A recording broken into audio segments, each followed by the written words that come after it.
Rome has seen wars, rebellions, and tyrants, but nothing prepared the world for what happened on a single spring day in 44 BC. A crime so shocking, so brilliantly coordinated, so devastating, that it didn't just end a life, it ended an entire system of government. This is the story of how the Roman Republic died, not in battle, not by invasion, but at the edge of 23 blades, held by the very men sworn to protect it. On a cold spring morning in 44 BC, Rome stood on the edge of transformation, and no one knew it. But by noon, the most powerful man in the world would lie dead on the Senate floor, killed not by his enemies, but by the men he trusted the most. Julius Caesar ruled Rome with unmatched authority. To the people, he was a hero. To the Senate, he was becoming a threat. Whispers filled the marble halls, concerns that Caesar's growing power would end the Republic forever. Among those whispers was a name that made the plot dangerous: Brutus, a man Caesar trusted like a son. Senators who feared Caesar's rise began planting seeds of doubt everywhere. Meetings were held in dark villas, daggers were sharpened under lamplight, and a conspiracy quietly took shape.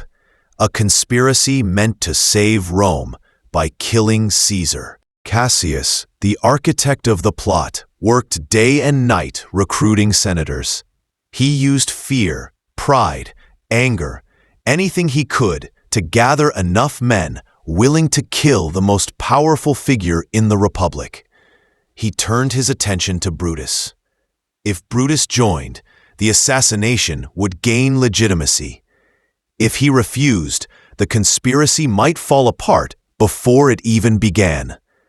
After nights of torment, persuasion, and doubts clawing at him, Brutus agreed. Weapons were hidden beneath togas. A date was chosen. A signal was planned. The Ides of March would change history forever. Caesar awoke uneasy. Omens had been terrible. His wife, Calpurnia, begged him not to go to the Senate. Even his priests warned him to stay home. But Caesar brushed off the warnings and left for the meeting. When he arrived at the theater of Pompey, the conspirators welcomed him with false smiles. They handed him a fake petition, the signal. Suddenly, one senator grabbed his toga.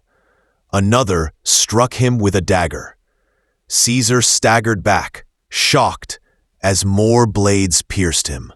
The marble floor turned red. He tried to defend himself until he saw the face that froze him completely. Brutus.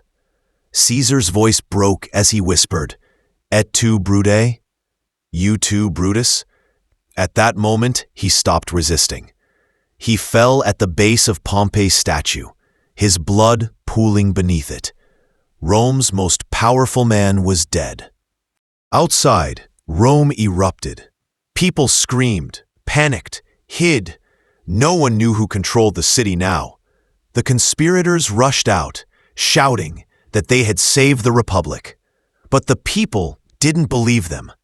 Mark Antony positioned himself as Caesar's avenger. Octavian, Caesar's adopted heir, quietly returned to Rome, ready to claim his destiny. The Senate fractured, the people were divided, and the Republic trembled. Civil war tore through the Roman world.